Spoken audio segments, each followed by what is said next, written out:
Welcome to Business of Design Podcast, episode 14.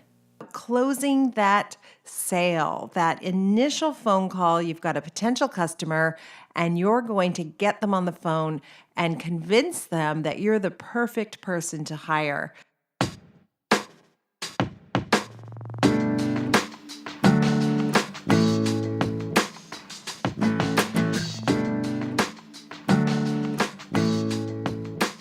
I have a treat for you all today. Those of you who attended the Business of Design conference back in 2014, you already know our guest, Aysun Kuck. Aysun has worked with me now for more than 15 years, and strictly because of a demand to have her services, she's now become an integral part of the Business of Design coaching community. And Aysun is going to share her experience on answering my phone for the past 15 years. And you're going to get a lot of tips and tricks from her. I do want to tell you that Aysun is a best practices sales coach. She specializes in booking consultations for interior design professionals like me and like you. I'm not her only client. I'm a big client, but she does have other clients as well. She's also an intuitive coach. She has been teaching success strategies since 1992. I get to work with her on a daily basis, and I can tell you she does so much more for me than answer the phone. But I want to start with this. I have said repeatedly when I speak to groups that if I had to go back and do it all again, the very first thing I would do is hire Aysun. And I say that because I lost so much time and probably turned off so many potential clients when I answered the phone myself, because invariably the conversation went something like this. Hi, thanks for calling us. That's great. I would love to work with you. Tell me about your project. And then the potential client would launch into a description of the new project, which was super exciting, of course. And I got swept up in all of it, imagining how great it was going to be at the finish line. And then what would happen is the client would begin to pick my brain about various aspects of the project. So listen, Kimberley, we bought a Victorian and it looks like every other house on the block is beige and brown. We're kind of thinking we'd like to have a bright green front door. What do you think about that? And so I would provide some insight and some expertise on that phone call. But one question never sufficed. And before you knew it, 45 minutes had passed and I'd answered a whole litany of questions. And by the way, answered those questions without enough information to really be effective, because you and I both know decorating questions are not something you can answer over the phone very well. Clients will ask you about some aspect, but they fail to tell you 12 other things that impact that decision. So I would spend 45 minutes of my time answering a whole bunch of questions and then be very disappointed when the phone call didn't end in them hiring me to do their project. Today, I know there's a whole lot wrong with that scenario. Number one, when I would call people back, typically I was trying to squeeze in the phone call between 12 other things. I left one job site, I'm on my way to another job site. Things are kind of hairy as they get sometimes, and I tried to squeeze in the phone call. So I'd call them back from my car. The reception wouldn't be great. I'd go under a bridge and I'd lose them. I'd have to call them back. Or I was on my way to pick up my kid at soccer practice. And so I'd get there and then there'd be the whole interruption of, hey, mommy's on the phone. Shh, give me a minute. And the potential client was listening to all that. Now, it made me a human being. They knew that I was a busy mom as well as an interior design professional, but it wasn't the professional foot forward I wanted to begin a project with. It did not suit me very well. It was not serving my best interests. In contrast, I have someone, Aysun, who is a professional salesperson, and she answers the phone call. She's not in a position to answer decorating questions. That's not what she does, but she has a very strict process for intaking those potential customers and deciding whether or not we're the right firm to work with them, for getting them signed up for the consultation. And that's a big thing too, by the way. When I used to return the phone calls, my goal wasn't to get them signed up for a consultation. Oh no. My goal was to end up in a magazine. So I needed the whole project. Tell me about the project. I want it. You should hire me to do that. I'd be great at that. Let's go. Let's go. Well, they don't even know you at that point of the first phone call. So it's a very bad time to sell them your services for designing the whole house. It's far easier to sell them a consultation. Before we jump into the episode, I do want to say thank you to our newest sponsor, and I'm very, very grateful to this particular sponsor, Cravat Fabrics, Cravat Inc. I have been a loyal customer of Cravat Fabrics since 1991, and that's not because I'm a nice person. That's because they deliver unparalleled customer service. What do I mean by that? Of course, they sell me beautiful fabrics and beautiful wall coverings and now carpets and curated cravat as well, furniture.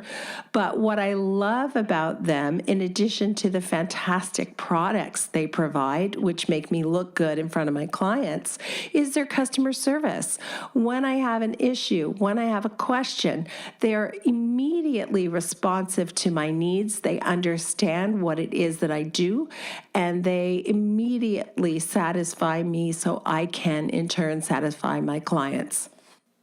Established in 1918, they are still a family-run business, which I love, and they remain industry leaders supporting the community. So thank you so much to Cravat for reaching out and sponsoring the podcast.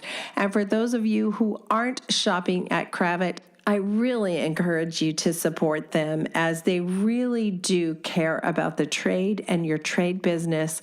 And to be perfectly frank and even crass, you can make a lot of money when you sell fabrics to clients. So it's a win-win. Thank you, Cravat Inc. Aysun, it's so good to talk to you like this. How are you? I am just delighted to be on the phone with you. Absolutely. I'm terrific. Thank you. I get Aysun in my life a lot, and I'm very lucky to have you in every single way. And I talk about you a lot. I don't know if you know this, but when I'm out on the road, I'm always like, well, when Aysun answers the phone, when Aysun does this, and Aysun tells me that. So you're sort of you're kind of a well-known figure in the business of design community. And I want to pick your brain today because you've got so much experience about how to sell those consultations, and how to convince the client who's sitting on the fence, not sure if they're going to hire us, to pull the trigger and hire us. Let's just start at the beginning. You get a phone call and somebody's inquiring about design services, and Aysun, you phone them back. What happens? The first thing I do is to advise people to have a smile in their voice. The reason I say this is because often over the years, and I've been working with you for 15 years now, believe it or not. Wow. It's either a referral, or they've seen your website, or they've been scouting through the house pages. So they want to know that they're really special. And I always say this. Years ago, I forget what it was, but I had to make a quick complaint call about a service. And the gal that answered the phone was so charming. And she said, hello, how can I offer you excellent service today? And all of a sudden, all the anger and all the complaints just completely went out of my head. And I said, that's a delightful way to answer the phone. And then we were just able to talk through things. So a lot of times when I speak to the client, I always ensure that I have a smile on my voice and that I really want to hear what their project is about, and I'm so excited to tell them about the services that we can offer. So it usually starts with that, asking a little bit about what their project is about. Is it small? Is it one room? Is it the whole house? Is it a brand new home? Well, they're very excited if it's a brand new home, so I'm enthusiastic for them. Oh, how delightful. This is fantastic. You must be so excited about your new home.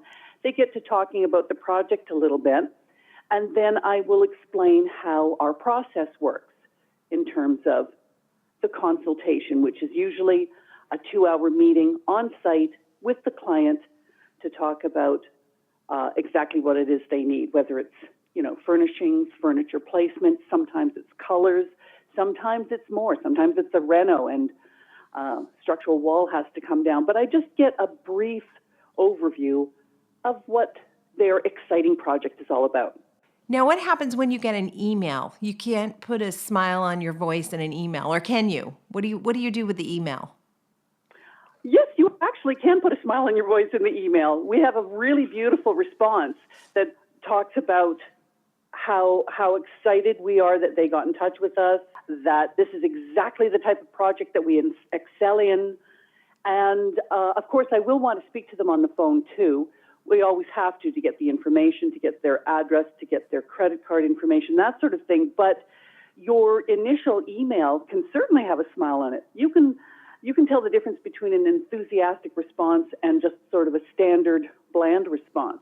And we have a pretty fantastic way of first getting in touch with the client to get them very excited about what more do these people offer. You know what's fun about it? You can tell just by listening to Aysun probably how passionate and excited she is. Now, I'm working full-time in interior design, so I'm in and out of houses all day long. People are renovating their kitchen, they're building a new house. And yes, it's exciting, but for me, it's work. For Aysun, it's just plain exciting. And it's so much better that you call them back, because I'd be like, yeah, you want a reno. Who doesn't?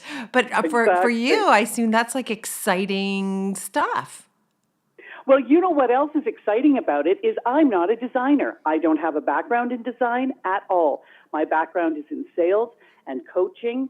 And so if they start to ask me specific questions about whether the gray drapes go with the yellow carpeting, I have no idea. That's not my bailiwick. And as a matter of fact, I know that for my own home, I would hire a professional designer because... Oh, anybody in mind? I have a few favorites. Yes, I do. So, of course, I'm delighted because what I'm doing is I'm helping them to be excited and happy in their own home. I love that. I was terrible at returning the phone calls. I was terrible at, it's not that I don't like people, I do, but I found myself always in the middle of a dynamic job site where there were 12 things going on, and I try to find a quiet corner to return the phone call to the potential client. And invariably, there was noise from the construction or a trade needed my attention, and I just wasn't giving them my full attention. Where with you, you don't return their call until you have a moment or 5 or 10 or 15 minutes when you can give them your full attention. And that is a good way to start the relationship, isn't it? Much better than the way I was starting it before I found you. Absolutely, much, much better. And that's what I found with several clients. I've worked with you the longest, 15 years, but I work with a couple of other interior designers where I book their consultations. And that's precisely it. This is my job. This is what I love to do. I am the client services representative that phones them to give them the information that they require, to answer the questions that they need about what the cost is going to be and what the process is going to be. Because the thing is, too, you know as well as I, a lot of times people will phone thinking that their 2-hour consultation will entail full drawings, and are they going to be bringing fabric samples with them? Are they going to be bringing tiling and flooring samples as well as, the paint fan deck? But the fact is I have to explain the process so that the poor designer doesn't show up on site thinking, oh my goodness, what sort of expectations does this client have? They're very clear on what the expectations are because I am very clear on what the process is. You get an email and you respond to it with our standard sort of templated response. You get them on the phone and you put a smile on your voice and you've got them like putty in your hands. Are you thinking during this time, I assume, that you have a goal in mind? Absolutely. The ultimate goal, of course, because it is still a business. As much as I'm passionate about it and it does not feel like work to me, it is a business. And my ultimate goal is to close the sale and process payment on a paid design consultation. That's my ultimate goal. Do I reach that goal with each and every phone call? No. Sometimes it takes a little bit of massaging. Sometimes it will take 2, not often, but maybe 3 phone calls, because quite often it's a woman that calls me asking about a design consultation, and quite often she'll have to go back to her husband to explain this is the cost, this is the process. And the third thing is that occasionally the husband will want to be there for the initial design consultation, so that impacts me when I get back to them on available dates and times. The funny thing about you having that as your goal is to sell a consultation, is when I used to call them back, my goal wasn't to sell a consultation. My goal was hire me to decorate your whole house. Please, please, I'm ready. Here I am. Let's do it. Let's do it. And they're not ready for that. This is the first phone call. So your goal, just sell them a consultation, is brilliant. That's correct, and that is the goal. And the thing is, there are two types of people that phone in. Number one is the person that wants, for example, wants Kimberley Seldon Design, wants Kimberley to visit their home for the 2-hour consultation, and wants to move ahead. When is Kimberley available? Then there's the second person, the shopping around person, the one that's phoning 2 or 3 of the top designers and sort of figuring out who it is that they want. I'm still going to give them the smile and the voice, and I'm still going to give them the exact information that they require and the process and the fact that we ask for payment, upon booking, so that the poor designer doesn't have to spend the first 10 minutes having to deal with getting a check or a credit card payment. And so the shopping around person is the follow-up person. I call it fabulous follow-up, and I know we're going to get into that later on in the podcast, but it is so important because just that one phone call sometimes doesn't seal the deal. Sometimes I will have to follow up. And quite often with the follow-up phone call, I close the sale. So even though with my initial phone call, my ultimate goal is to close the sale, I can feel if people are leaning in towards it and it'll take one more phone call. And sometimes I say this, even though I coach, sometimes you just have this spidey sense about how things are going to end. And I can tell now, after so many years in the biz, I can tell now if people are going to be whipping out their credit card by the end of the conference, by the end of that initial phone call. Oh my gosh. Okay. 2 things are freaking me out right now. One, I've never heard you say fabulous follow-up, and I've known you 15 years. We've worked together 15 years. Never heard fabulous follow-up. So that's awesome. To me, I was terrible at following up. Never had time to follow up. And if they don't want it, I don't have time to chase them and blah, blah, blah. So I love that. But the second thing is your spidey sense. You have a really strong spidey sense. So how do you know when it's a fabulous follow-up versus a blow them off, don't bother with this one? The person that phones that I know I've got them I'm going to sell that consultation by the end of the phone call are the people that phone, tell me exactly what they require in the project, tell me what their timeline is. Sometimes people that have worked with designers before already understand the process and they're so ready to just move ahead.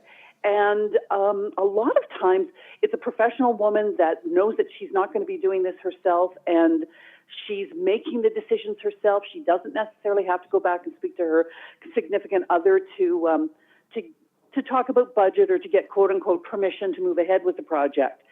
So as we talk, I can just tell when I start telling her what the available dates and times are, and she'll turn around I'll hear her either flipping through her calendar or spinning through her phone going, okay, I'll take the Tuesday appointment, and it's done. So those people, they're wonderful. They know exactly what they want. They turn out quite often to be wonderful clients as well because somebody that has never worked with a designer before there might be a little bit more hand-holding through the process, the 15-step process, et cetera. The other person, as I said, is the woman that has to go back to her significant other or is not really sure of the timeline or just thought, for example, oh, I saw Kimberley on Cityline. I thought I'd phone in to find out how much a consultation is. That might be a fabulous follow-up phone call. And because life is so busy, Kimberley, that's the other thing is so often I'll phone for the follow-up, and people are afraid to follow up because they think that they're going to be bugging people, quote unquote. Yeah. I've often discussed this with people as I'm coaching them too, is that the follow-up actually is a service to the person. I can't tell you how often I've gotten a phone call from, for example, my mechanic saying, "Oh, Aysun, it's time for you to bring your car in for the service, remember?" And I completely forgot. And I'm like, of course I'm going to bring my car in for service. And You are so right about that. I mean, I get my teeth cleaned every 6 months because the dentist sends me an automated reminder. I wouldn't remember otherwise. Right. And I would say about 70% of the time when I follow up and I phone and say, "Hi, it's Aysun calling.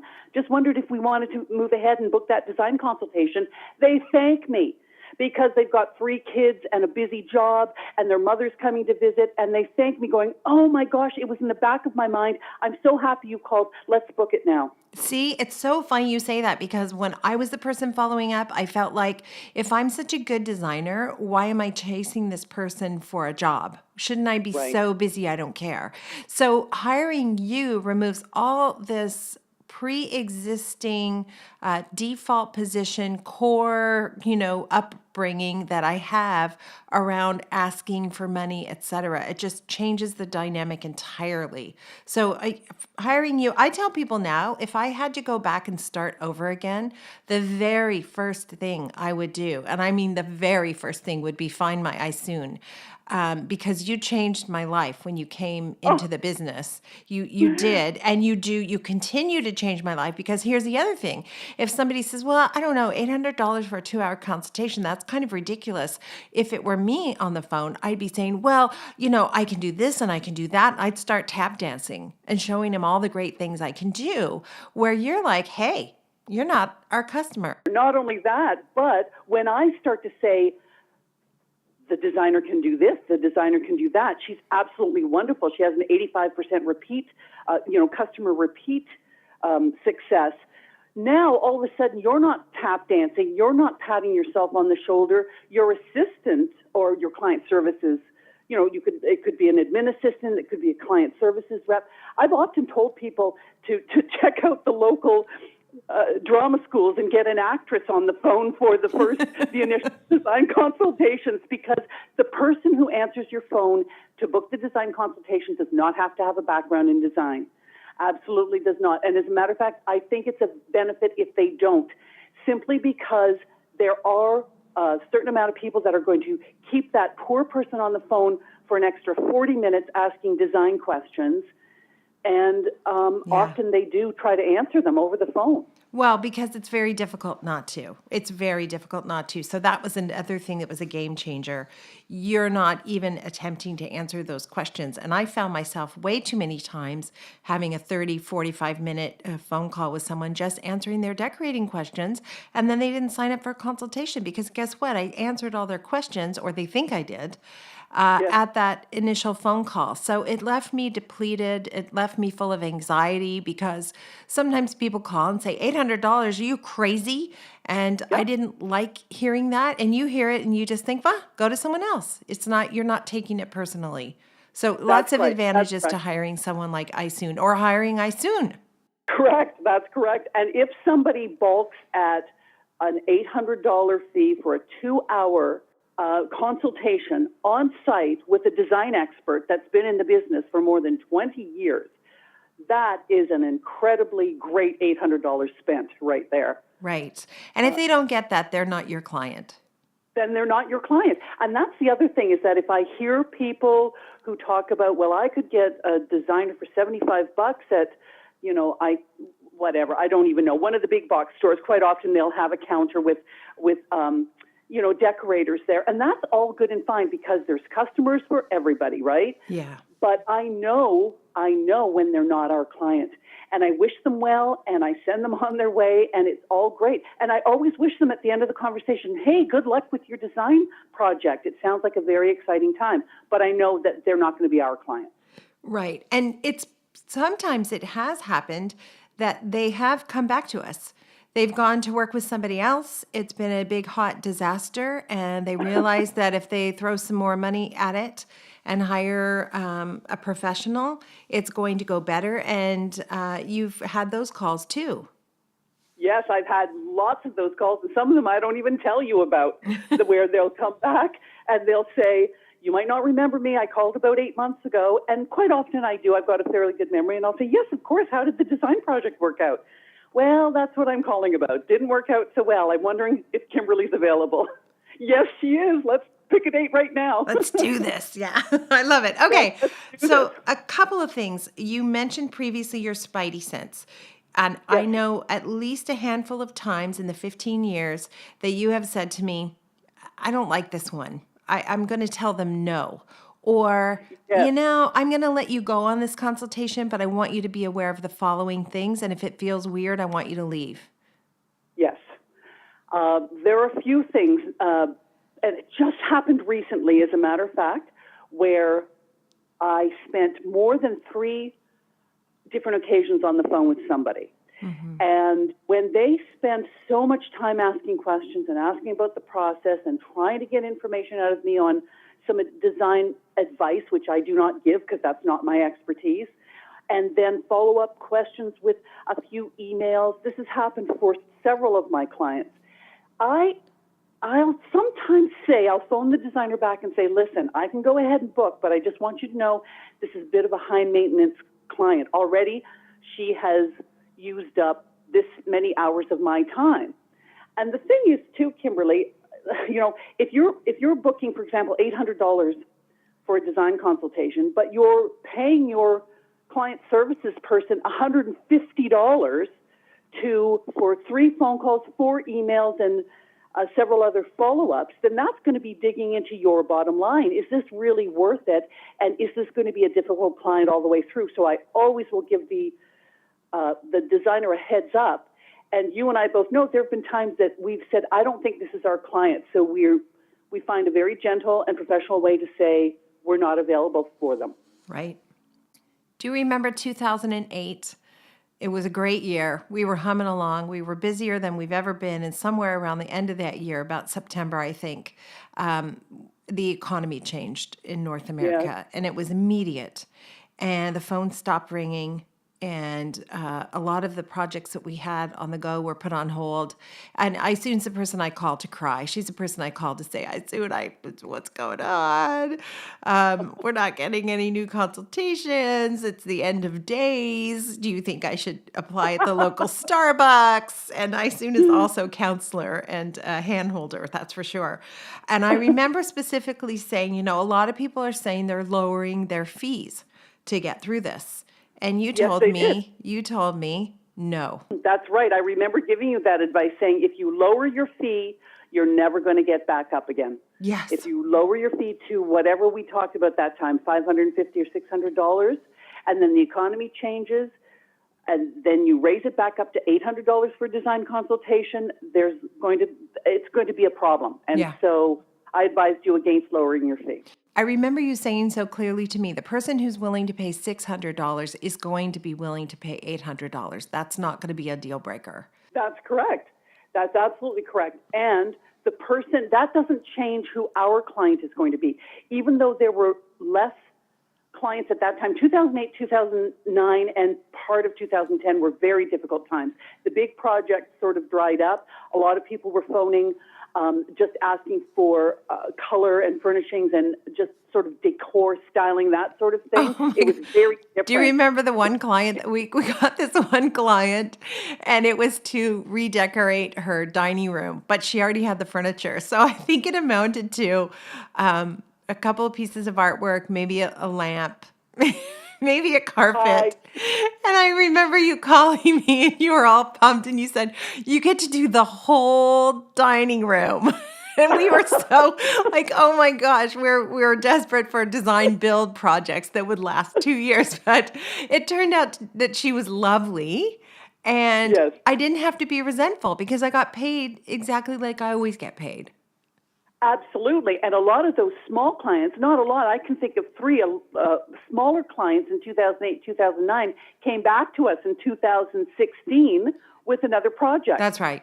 Yeah. And the other thing, too, is we became the queen of bathrooms for about a year there, too. That the only thing people were phoning us is they wanted to upgrade their master bathroom. So we had about 8 bathroom projects on the go. You know what? That is so funny. At one point, I said, I feel like I'm a bathroom showroom. Like we ended up having all the tiles and everything in the office because why not? We're just going to be doing another bathroom. So you're right. You can get through those dark days with, if you're lucky.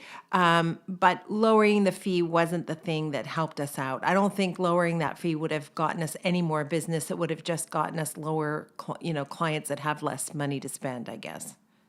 That's right. Lowering the consultation fee was never an option. That is correct.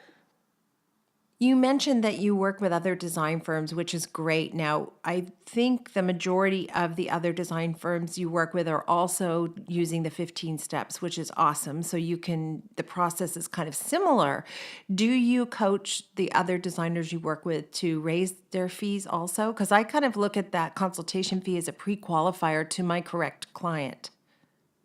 Yes, both. I'm thinking of the two clients. I work with 3 clients right now. And for all of them, they do use the 15 steps as you have it outlined in the Business of Design.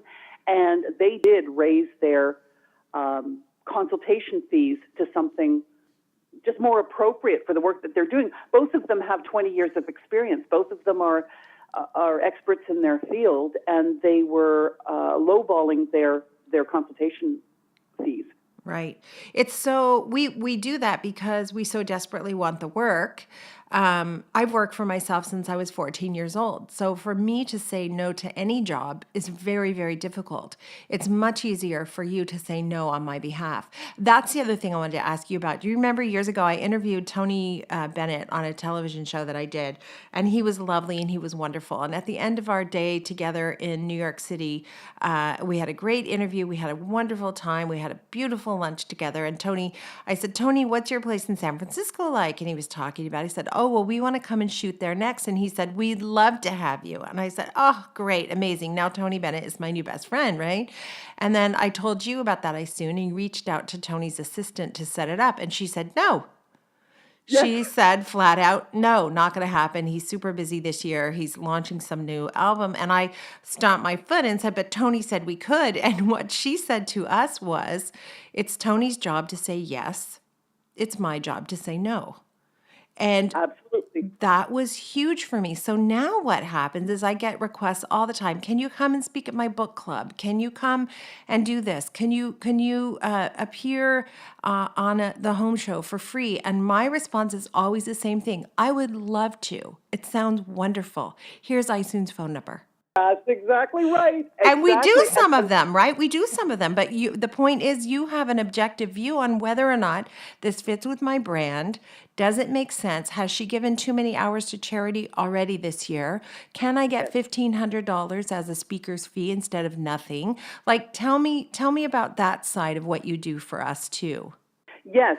Well, you outlined some of the points. Number one, if there's a pro bono situation where they can give us some excellent promotion, some excellent marketing, and we in exchange can speak for their group, then that's fantastic. I believe that there was one incident where it was some sort of a home tour or something like that, and because of the audience members, it was going to be a huge audience, and because of the area that they lived, I thought, this is our client. We might be able to get a client out of this group. So you actually went for free. I thought it was a good idea.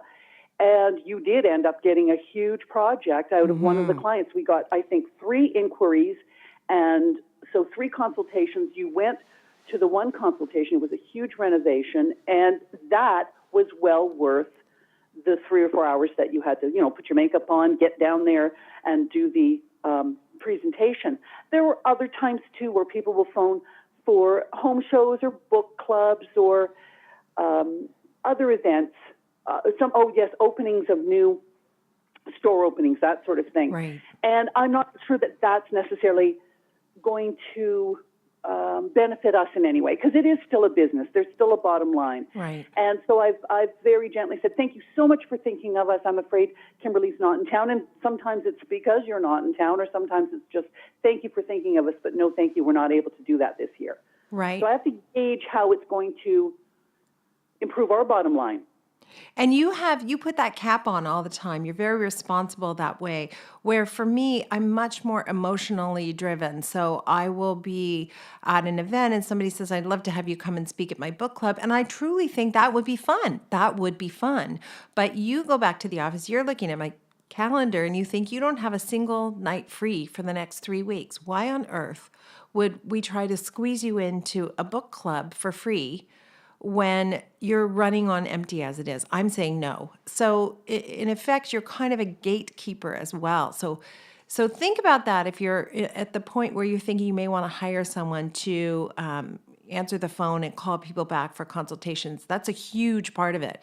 But the other big part of it is it's someone really who has your back and is managing your schedule and saying, I don't think you had a single night at home in 3 weeks. What's going on there?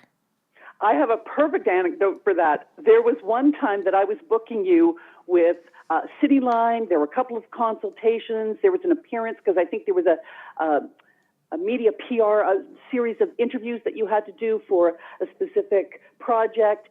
And so I was booking you here, there, and everywhere. And I phoned you and I said, Kimberley, there's not one single hour for you to sit down and have a meal, go to the washroom, freshen your lipstick, nothing. And you, being the Energizer Bunny, turned around and said, that's okay, I'll do it. And I said, no, you won't, because you're going to burn yourself out, and by Friday you won't even have a voice. It's true. So I have to sometimes make sure that I book Kimberly's lunch hour or Kimberly's travel time. That's the other thing, too, is sometimes the client is a whole hour away. Oh, that's the other thing, designers, make sure you're charging a travel fee because you're in the car. That is time that you're, not charging. So we always charge a travel fee if it's outside of the Toronto area. But what's so funny was there was one calendar that we didn't even have that 1 hour booked in there. So you were like back to back to back to back. You were amazing. You got through it, but we never did that again. We did end up at one speaking gig a couple of years ago with my voice con. I don't know if you remember that. I do. Yeah, that was something else. Okay. So there's a lot of advantages to finding your Aysun. And your suggestion, Aysun, is you need someone with a dramatic personality, a big personality, which I highly agree. They do not have to have a design background. That is not important. They ought to be pretty good at sales, right? They do have to be pretty good at sales. Some of that you can teach. Sometimes people just have that natural ability. And the other thing too is when you hire your Aysun, as you put it, is to make sure that they have some sort of training on what if there's a suggested script or a suggested series of what the process actually is. It's just so much easier for the person answering the phone if they know exactly that they're going 1, 2, 3, 4. And after a while, when they get their confidence more and more, then their personality is just going to shine through. I have met wonderful designers, talented designers, amazing designers who are, frankly, a little bit boring on the phone. So why not have someone really exciting to answer your phone, and then you can do what you absolutely love to do. I love that. And you're not shy about asking for money either. I mean, a person who's good at sales is not shy about asking for money. So you state the consultation fee. You have a method for calculating the travel. Like, what's the method that we use for calculating travel? Travel is calculated outside of the Toronto area. If I'm booking consultations in Toronto, if consultations are being booked in LA, that's a little bit different. In the Toronto area, because I'm so familiar with it, if it's outside of our sort of postal code area, the travel fee is $75 per hour for the return trip. If it's a 1 hour or 1.5 hour trip, I charge 3 hours. And I let people know right away. I let them know that the design consultation is up to a maximum of 2 hours. That fee is $800. It's going to be a 3 hour return trip. That's going to be an additional $300. So your consultation will be $1,100 plus taxes. And how would you like to pay? That's right. And we have had consultations that are 3 hours away or 4 hours away, and they're willing to do. We've flown to consultations before too. So don't put a limit on what the customer is going to pay. Charge what you need to charge in order to make this a profitable business model for you. And then it's fun, isn't it? Like the couple times I've flown to Nova Scotia or flown to Calgary or whatever for a consultation, I think, wow, I enjoyed the process. and the client felt that it was worth the money. And, why not? It makes the work week kind of interesting, doesn't it?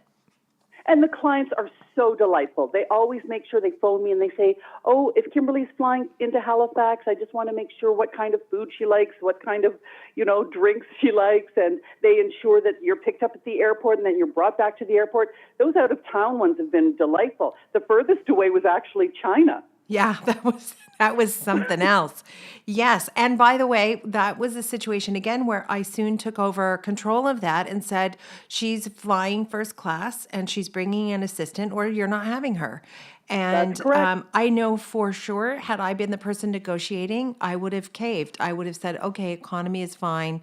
Okay, you don't want me to bring an assistant. I know that's expensive. And you said, I'm not sending you to freaking China without, someone holding your hand. There's no way. You're not going alone. So, and as it turned out, you guys were working 16-hour days. You absolutely needed someone with you. That would have been exhausting. You wouldn't have done an excellent job. And we pride ourselves on excellence. We pride ourselves on customer satisfaction. So, you're going to need the first class ticket and you're going to need the assistant with you. And if the answer is no, again, we know that simply is not our client. Wow, that is so true. That was a particularly difficult trip in a variety of ways. And if I had not had Brett with me at that time to just, be able to say, once in a while, I think it would have been a very, very rough trip. So thank you, by the way, for that. If I never said thank you for that, I hope I say thank you to you a lot. And there's a lot of things that we're not going to get to on this episode. So what I'm going to suggest is that we turn this into a two-parter because I want to talk about budgets and how you get a budget out of the customer. I want to talk about your script. You have a script that you use for interviewing clients, and there's a lot of good information in there. And I definitely want people to know that you are a private coach. You do coaching through Business of Design to help them with their sales. You do have, I understand, one opening to take on another client if somebody's looking for someone to answer their phone. And all of the information about the fabulous Aysun is going to be available at businessofdesign.com, so you can get her information there. And Aysun, you're just a delight. Every single time I talk to you, 15 years is a long time.